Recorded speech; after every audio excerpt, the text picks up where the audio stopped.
अजितदादांना त्यांच्या कुटुंबाचा, खास करून शरद पवार साहेबांचा एक फार मोठा वारसा राजकीय लाभला.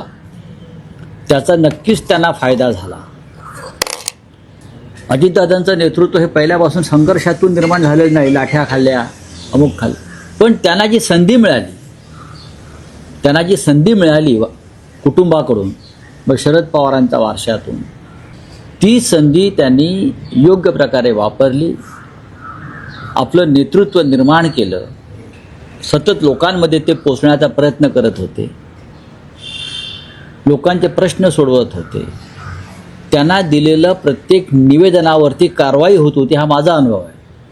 मग तो सामान्य माणूस असेल किंवा लोकप्रतिनिधी असेल, हा माझा अनुभव आहे.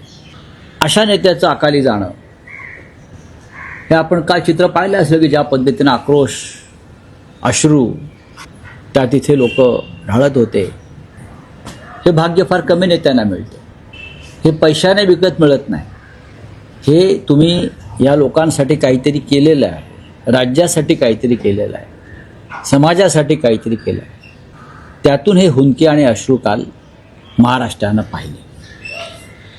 विलासराव देशमुख यांच्यानंतर रुबाबदार आणि असा उमदा आणि लोकप्रिय नेता महाराष्ट्रानं गमावला.